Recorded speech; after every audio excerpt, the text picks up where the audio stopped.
कहते हैं किसी भी यात्रा पर दही और गुड़ खाकर निकलना चाहिए, और अगर यात्रा देश के एक कोने से दूसरे कोने तक की हो तो हमें दवा भी साथ रखनी चाहिए, ताकि सफ़र भी और दवा भी काम आए और मिलने वालों की दुआएं भी। वैसे एक मेडिसिन है जो थोड़ा आराम दे सकती है, डोलो 2024, दिन में 2 बार, पक्ष की सलाह से। जब घड़ी में बजते हैं रात के 8 तो न्यूज इंडिया पर होती है सत्य की विजय की बात। सत्य जो कभी झुकता नहीं, कभी हारता नहीं, कभी टूटता नहीं। नमस्कार, मैं हूं विजय त्रिवेदी। स्वागत है आपका हमारे इस खास 100% रिसर्च वाले शो सत्य की विजय में। हमारा मकसद है आपको रिसर्च के माध्यम से खबर का हर पहलू दिखाना, जिससे आप अपने स्तर पर खबर का पूरा एनालिसिस कर सके, विश्लेषण कर सके। क्या मिलेगा सुर मेरा तुम्हारा। भारत जहां कोस कोस पर पानी बदल जाता है, 4 कोस पर वाणी बदल जाती है, 50 कोस पर खान पान बदल जाता है, वहां देश की ग्रैंड ओल्ड पार्टी यानी कांग्रेस अपने तामझाम अपने साथियों को लेकर रवाना हो गई। मिशन है मिशन 2024, यानी अगले लोकसभा चुनाव में पार्टी की जमीन बचाए रखने की बागडोर संभाली है राहुल गांधी ने। वही राहुल गांधी जो कि पार्टी के अंदर विरोध झेल रहे हैं, तमाम नेता इस्तीफा दे रहे हैं। ऐसे समय में जब कांग्रेस को जोड़ने की, खुद को जोड़ने की बात कही जा रही है, उसने भारत जोड़ो यात्रा निकालना शुरू किया है। आखिर इस यात्रा का क्या रूट है, ये हम पहले देख लेते हैं कि भारत जोड़ो यात्रा में राहुल गांधी कहां से कहां तक जा रहे हैं, कांग्रेस के लोग उस पर चल रहे हैं। ये भारत जोड़ो यात्रा का रूट है, जहां वो कन्याकुमारी से शुरू कर रहे हैं इस यात्रा को, तमिलनाडु में, फिर कर्नाटका में, तेलंगाना में, फिर महाराष्ट्र पहुंचेगी ये यात्रा, और महाराष्ट्र से मध्य प्रदेश, मध्य प्रदेश से राजस्थान, राजस्थान से दिल्ली, दिल्ली से उत्तर प्रदेश, और उत्तर प्रदेश से बाद में वो जाएगी हरियाणा, और हरियाणा से पंजाब होते हुए पहुंच जाएंगे जम्मू कश्मीर, जहां श्रीनगर तक ये यात्रा पूरी होगी, जिसमें 12 राज्य और 2 यूटी है, और 3570 किलोमीटर की ये यात्रा है। ये पहली बार नहीं है कि जब भारतीय राजनीति में कोई पद यात्रा या रथ यात्रा कर रहा हो। हमारी राजनीति में यात्राएं जन समर्थन हासिल करने और सत्ता तक पहुंचने का सटीक मंत्र रही हैं। महात्मा गांधी से लेकर एनटीआर, चंद्रशेखर, लाल कृष्ण आडवाणी तक इन यात्राओं के जरिए देश में पूरा माहौल बदलने में वो लोग सफल रहे हैं। यात्राओं का क्या इतिहास है, ये भी समझ लेते हैं हम लोग कि महात्मा गांधी ने सबसे पहले जो एक ऐतिहासिक यात्रा थी जिसने अंग्रेजों के साम्राज्य को हिला दिया था, वो था 1930 का दांडी मार्च। 1982 का हिंदुस्तान के आज़ाद हिंदुस्तान का एक बड़ी यात्रा रही 1982 में, जब एनटी रामाराव ने आंध्र प्रदेश में चैतन्य रथम यात्रा निकाली थी, जिसने पूरी हिंदुस्तान की राजनीति को बदल दिया।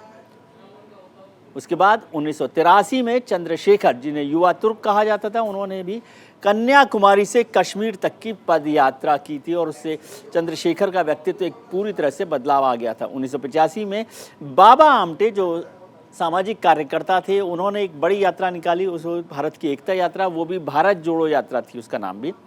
और फिर 1990 की यात्रा, जो सबसे ऐतिहासिक यात्राओं में से एक मानी जाती है, वो है भारतीय जनता पार्टी के नेता लाल कृष्ण आडवाणी की सोमनाथ से अयोध्या तक की रथ यात्रा। इसके बाद एक और यात्रा भारतीय जनता पार्टी के नेता ने निकाली 1991 में, भारतीय जनता पार्टी के तब के अध्यक्ष मुरली मनोहर जोशी की, जो कन्याकुमारी से कश्मीर तक की यात्रा थी, जिसे एकता यात्रा कहा गया। और उसमें पहली बार लाल चौक में, श्रीनगर के लाल चौक में तिरंगा फहराया गया था 26 जनवरी 1992 को। ताज़ा इतिहास को देखें तो 2017 में जगन मोहन रेड्डी की आंध्र प्रदेश में प्रजा संकल्प यात्रा थी, जिसने उनको सत्ता तक पहुंचाया, तो वो भी एक महत्वपूर्ण यात्रा है। कहा जाता है कि अगर भारत के मिजाज को भांपना है तो एक बार देश का भ्रमण कर लेना चाहिए, घूम लेना चाहिए। लगता है कि कांग्रेस भी उसी रास्ते पर चल पड़ी है, लेकिन मिजाज भांपने के बजाय एजेंडा है खुद की जमीन तलाशना।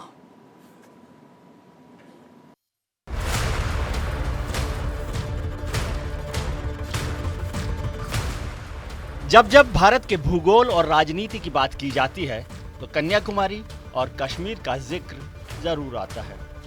ये सिर्फ भौगोलिक नहीं बल्कि राजनीतिक रूप से भी अपना अलग महत्व रखते हैं। तभी तो बगावत, विद्रोह और भरोसे की कमी से जूझ रही कांग्रेस ने कन्याकुमारी से भारत जोड़ो यात्रा की शुरुआत की। राहुल गांधी खुद कह चुके हैं कि इस यात्रा की जरूरत इसलिए पड़ी क्योंकि विपक्ष के सामने कोई और रास्ता है ही नहीं। मीडिया हमारा नहीं, संसद में हम बोल नहीं सकते, तो अब कांग्रेस पार्टी और बाकी विपक्ष के पास सिर्फ एक रास्ता है, जनता के बीच में जाकर उनको देश की सच्चाई बताना।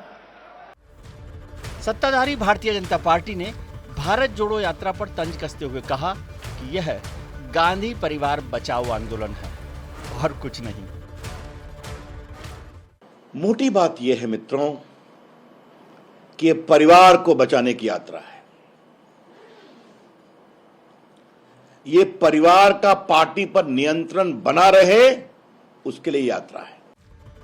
3,500 किलोमीटर की इस यात्रा को सिर्फ राजनीतिक यात्रा कहा जाए तो गलत होगा।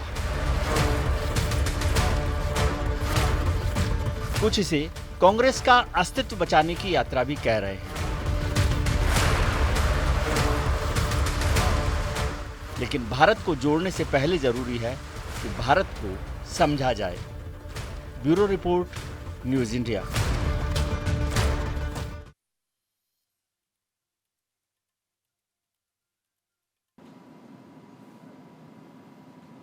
आज बात करेंगे भारत जोड़ो यात्रा की और हिंदुस्तान के में चलने वाली राजनीतिक यात्राओं की। क्या भारत जोड़ो यात्रा से बदलेगी कांग्रेस की दशा और दिशा? क्या यात्रा से 2024 में कांग्रेस की नैया पार हो सकेगी, या फिर यात्रा के बहाने क्या राहुल की राजनीति को चमकाने की कोशिश हो रही है, यानी उन्हें लॉन्च करने की एक्सरसाइज चल रही है? आज सवेरे से तमिलनाडु में कन्याकुमारी में लगातार माहौल बना हुआ है। राहुल गांधी जो कांग्रेस के पूर्व अध्यक्ष हैं, वो पहले राजीव गांधी जो पूर्व प्रधानमंत्री है, जिनकी हत्या असैसिनेशन हुआ था श्रीपेरुम्बदूर में, वहाँ पर उनके जो स्थल था, समाधि स्थल, वहाँ पर वो गए थे। उसके बाद महात्मा गांधी का जो मंडपम है, वहाँ पर भी उन्होंने श्रद्धा सुमन अर्पित किए। उसके बाद लगातार कार्यक्रमों का दौर वहाँ पर चलता रहा है। पहले हम जो भारत जोड़ो यात्रा शुरू हो रही है उस पर पहले हम देख लेते हैं कि भारत जोड़ो यात्रा क्या है। भारत जोड़ो यात्रा की जो टैगलाइन कांग्रेस ने दी है वो महत्वपूर्ण है, वो है मिले कदम जुड़े वतन। 150 दिन तक ये यात्रा कांग्रेस की यात्रा चलेगी जो कन्याकुमारी से शुरू होकर कश्मीर तक का सफ़र पूरा करेगी। 150 दिन तक ये यात्रा चलने वाली है जो कन्याकुमारी से शुरू हो रही है और श्रीनगर उसका आखिरी पड़ाव होगा। 3,500 किलोमीटर का सफ़र इस यात्रा के दौरान तय किया जाएगा। कुल जो यात्रा का सफ़र है वो है 3,570 किलोमीटर। 12 राज्यों और 2 केंद्र शासित प्रदेशों से होकर ये यात्रा गुजरेगी। इस दौरान वो 12 राज्यों में चलेगी, जिसको आपने देखा है। अंदाजन रोजाना 20 किलोमीटर की दूरी यात्रा में की जाएगी। जो पैदल यात्रा चला जाएगा वो करीब करीब 20 किलोमीटर हर दिन का यात्रा है। वॉलंटियर 3 घंटे सुबह और 3 घंटे शाम में पदयात्रा करेंगे। पूरी पदयात्रा के लिए 3 कैटेगरीज बनाई गई हैं, मतलब यात्रियों के लिए। उसमें 3 तरह के यात्रियों को रखा गया है। पहले हैं भारत यात्री, दूसरे हैं प्रदेश यात्री और तीसरे हैं अतिथि यात्री, गेस्ट यात्री। मुख्य रूप से 300 पदयात्रियों के यात्रा में शामिल होने की संभावना है। हालांकि बताया गया है कि राहुल गांधी के साथ कांग्रेस के 118 जो नेता कार्यकर्ता हैं वो इसमें शामिल होंगे। राहुल गांधी शुरू से आखिर तक पदयात्रा करेंगे, ये महत्वपूर्ण बात है। क्षेत्रीय दलों को भी इस यात्रा में जोड़ने की कोशिश की गई है। सिविल सोसाइटी के लोगों से भी सहयोग मांगा गया है ताकि इस यात्रा का विस्तार किया जा सके। बताया गया है कि करीब 50,000 गेस्ट जो हैं, 50,000 जो लोग हैं वो सहभागी हो सकते हैं इस यात्रा में अलग अलग इलाकों में। आज इसी मुद्दे पर चर्चा करने के लिए हमारे साथ जुड़ गए हैं महात्मा गांधी के प्रपौत्र, लेखक और सामाजिक कार्यकर्ता तुषार गांधी। तुषार जी, आपका बहुत बहुत स्वागत है न्यूज़ इंडिया पर जुड़ने के लिए, वक्त निकालने के लिए। तुषार जी, हिंदुस्तान में राजनीतिक यात्राओं का एक बड़ा इतिहास रहा है, लेकिन हिंदुस्तान की जो सबसे बड़ी ऐतिहासिक यात्रा है वो है दांडी यात्रा, जिसे हम याद करते हैं 1930 की, महात्मा गांधी की, जिसने अंग्रेजी साम्राज्य की नींव को हिला दिया। आप उस यात्रा को कैसे देखते हैं और उस यात्रा का आज तक क्या असर है, क्या मूल्यांकन है, और जो बाद में राजनीतिक यात्रा हुई उनको इससे कैसे जोड़कर देखते हैं?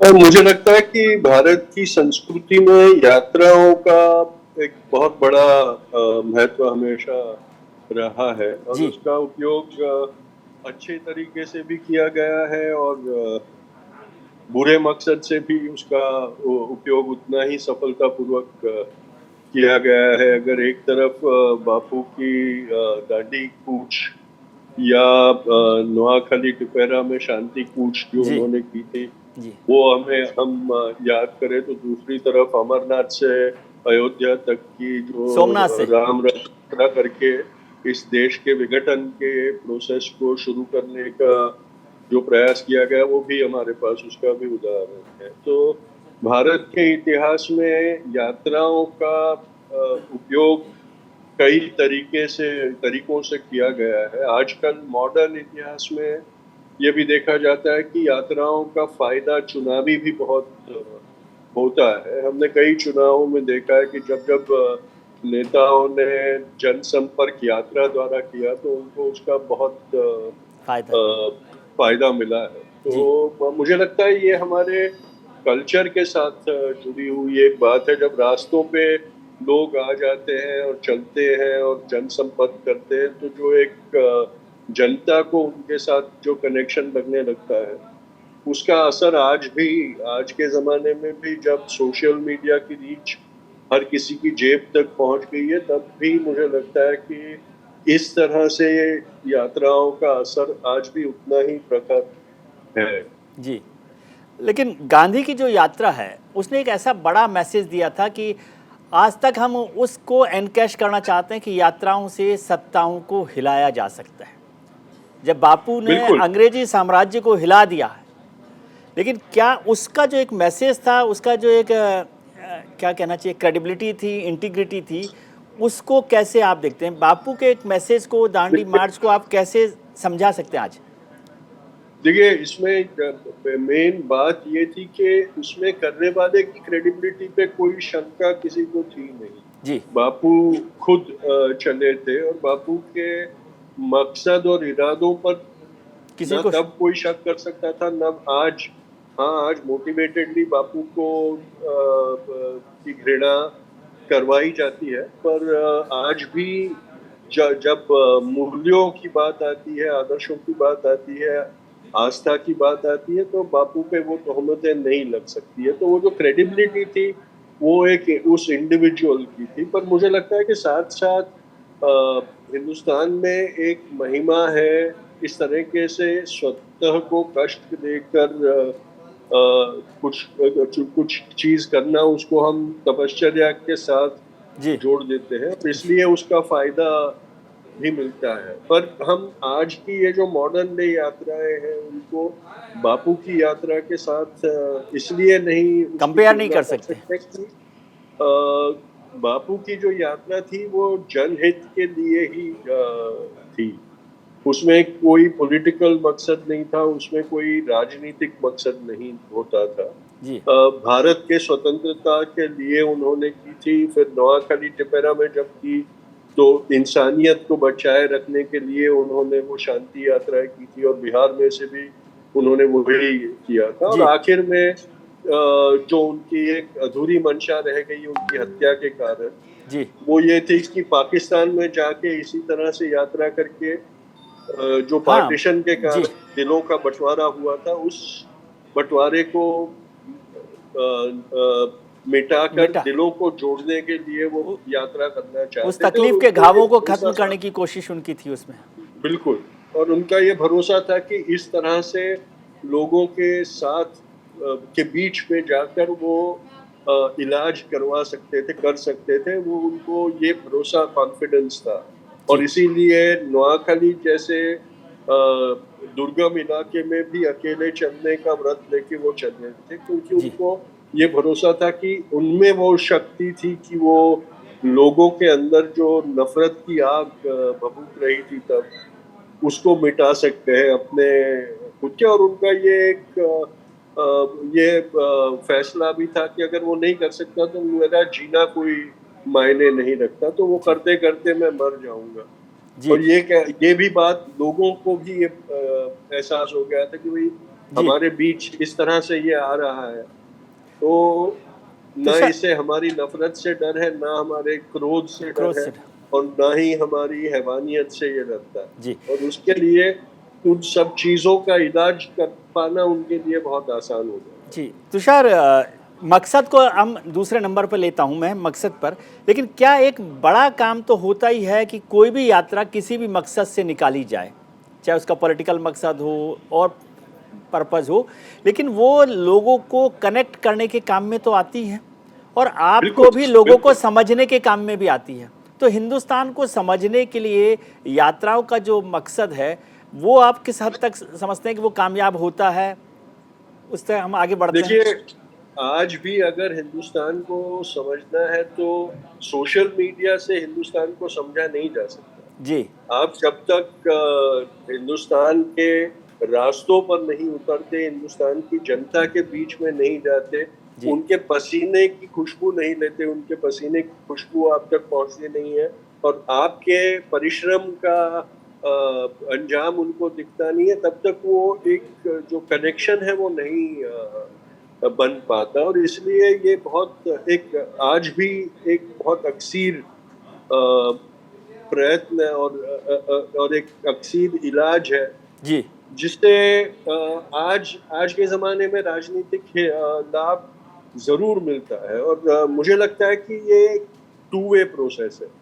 जनता को जो उनका नेतृत्व करने का दावा कर रहा हो, उसको वैसा पहचानने। इंसान उनके बीच में अगर उनके गाँवों तक पहुँचने की कोशिश करता हुआ दिखाई दे, तो उसके ऊपर भरोसा करना उनके लिए और आसान हो जाता है। जी तो ये दोनों तरफ से एक तरीके से एक एजुकेटिव प्रोसेस है कि जो नेता है उसको भी असलियत पता चलने लगती है, किसी माध्यम के द्वारा नहीं, खुद एक्सपीरियंस करके मिलती है, और लोगों को भी उस इंसान का जो इंसानी चेहरा है वो देखने को मिलता है। क्यों नहीं, तो जो एक इमेज बनाई जाती है वही दिखाई देती है। और आज के मार्केटिंग के ज़माने में तो पॉलिटिकल लीडरशिप का भी एक जी मेकअप करके एक इमेज बना के एक ब्रांड डॉक्टर मार्केटिंग करता है, तो असलियत लोगों को पता नहीं चलती। लेकिन जब आप उनके दरवाजों तक पहुंच जाते हैं,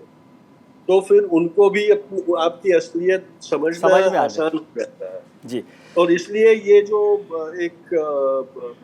एक रिश्ता बनता है ऐसे प्रयत्नों से, वो आज भी बहुत अच्छी है। जी। तुषार, आपने एक यात्रा का जिक्र किया जो हिंदुस्तान, आज़ाद हिंदुस्तान की सबसे महत्वपूर्ण यात्राओं में से एक मानी जाती है। उसके नतीजे, उसके परसेप्शन सबके अलग अलग हैं। वो है लाल कृष्ण आडवाणी जी की सोमनाथ से अयोध्या तक की यात्रा।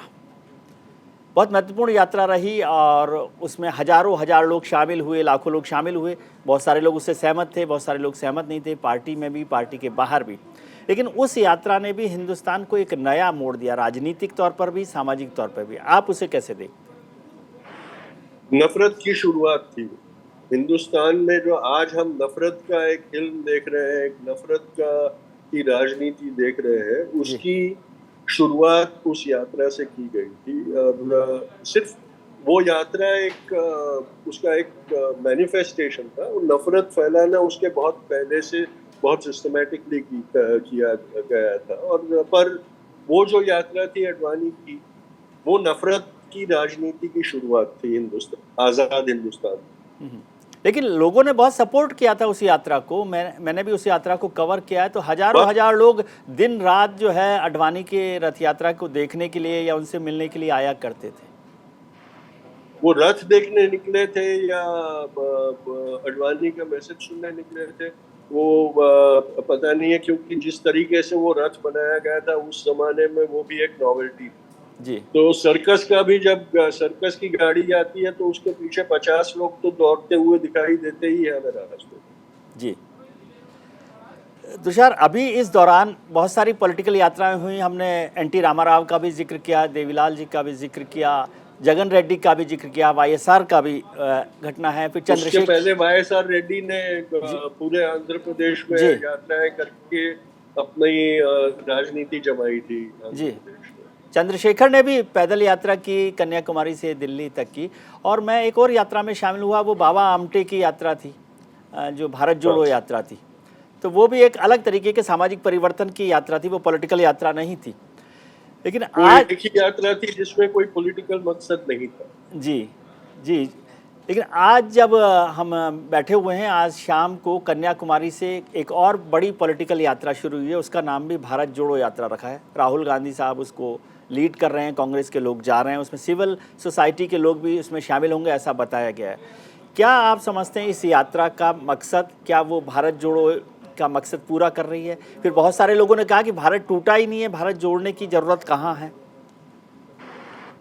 जो लोग कहते हैं कि भारत टूटा नहीं है, वही भारत को तोड़ने के लिए हथौड़े चला रहे हैं जी। और भले हम टुकड़ों टुकड़ों में बिखरे हुए ना दिखाई दे, लेकिन हम लोग, जो लोग हैं, भारत के लोग हैं, उनको बांटने में वो लोग बहुत सक्सेसफुल हो गए। पर मेरी एक ही चिंता है कि अगर ये आज जो यात्रा शुरू हो रही है, उसकी आइडेंटिटी कांग्रेस की यात्रा के रूप में होगी, तो जो सफलता इस यात्रा को मिलनी चाहिए वो नहीं मिल पाएगी। ये यात्रा भारत की जनता की यात्रा होना बहुत जरूरी है और इसलिए इसमें से पॉलिटिकल पार्टी की आइडेंटिटी को थोड़ा बैकग्राउंड में ले जाएं और उस तरह से अगर ये यात्रा करें, तो मुझे लगता है कि एक बहुत महत्वपूर्ण अंजाम इस यात्रा से निकल सकता है।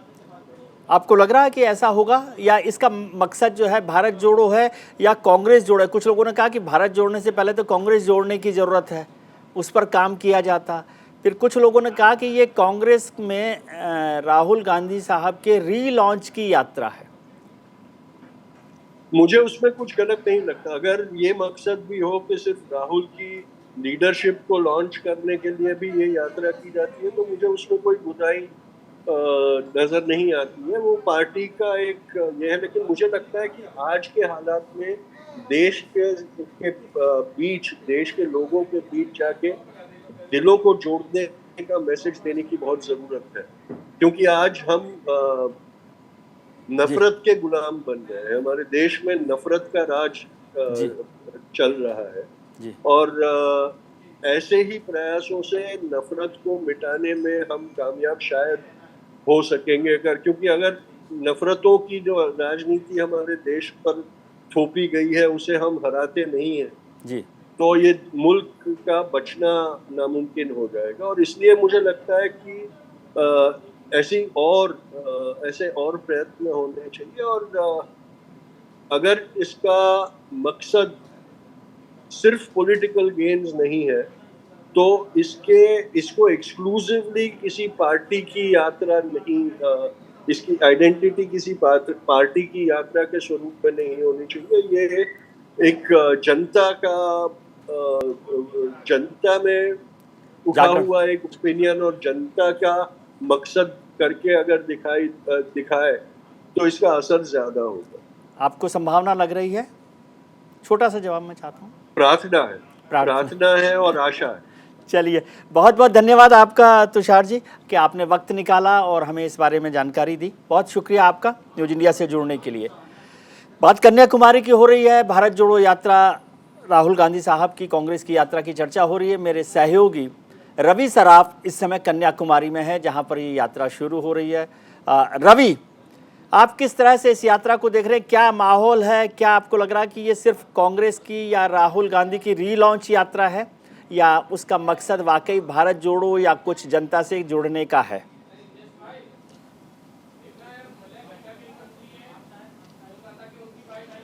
बिल्कुल विजय जी, देखिए आपके सवालों का जवाब दूंगा उससे पहले मैं एक बात बताना चाहता हूं कि ये जो आप पीछे मेरे देख रहे हैं ये गांधी मंडपम है और ये कई ऐतिहासिक जो यात्रा हुई है देश का उसका ये कहीं ना कहीं साक्षी रहा है। यहाँ से कई सारी यात्राएं शुरू हुई और आज की जो यात्रा जो शुरू हुई है वो भी गांधी मंडपम से ही शुरू हुई है। राहुल गांधी यहाँ पे पहुँचे हुए थे, तमिलनाडु के मुख्यमंत्री स्टैलिन यहाँ पे पहुँचे हुए थे, उन्होंने इनको झंडा समर्पित किया, उनको झंडा दिखाया। उसके बाद ये आज की ये कहा जाए कि आगाज हो चुका है इस भारत जोड़ो यात्रा यात्रा की।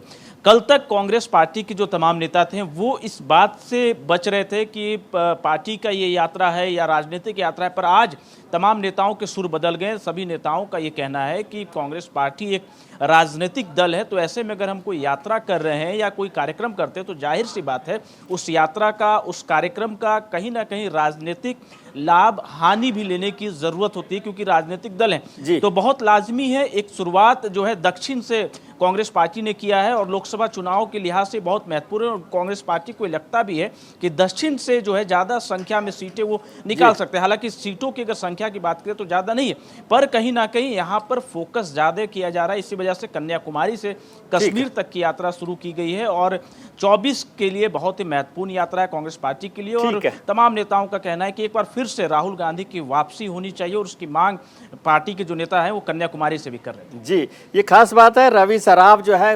राजनीति के पन्नों को बेहतरीन तरीके से खोलते हैं और उन्होंने साफ कर दिया कि कांग्रेस की यात्रा कमोबेश राहुल गांधी के रीलॉन्च की और कांग्रेस के एक तरह से रीलॉन्च या मिशन 2024 की यात्रा है। बहुत बहुत शुक्रिया रवि सराफ, आप अपना भी ख्याल रखिए और हमें अपडेट करते रहिए। ब्रेक पर जाएं इससे पहले बात आज के सवाल की। हमारा आज का सवाल है कि क्या कश्मीर के रास्ते दिल्ली पहुंच पाएगी कांग्रेस? आप अपनी राय हमें ट्विटर पर हाँ या ना में दे सकते हैं। हमारा ट्विटर हैंडल है @newsindia247, जिसका जवाब हम आपको शो के आखिर में दिखाएंगे। आप बने रहिए हमारे साथ। लौटते हैं एक छोटे से ब्रेक के बाद, लेकिन ब्रेक से पहले आपको बता दूं कि एक खास मेहमान मेरे साथ जुड़ रहे हैं, कन्हैया कुमार, जो कांग्रेस के नेता हैं, नौजवान नेता हैं। उनके साथ मैंने दिन में बात की थी कांग्रेस की भारत जोड़ो यात्रा पर। बेहतरीन इंटरव्यू है। कांग्रेस की भारत जोड़ो यात्रा पर हर सवाल का जवाब कन्हैया ने दिया है, वो हम ब्रेक के बाद देखेंगे। क्या मिलेगा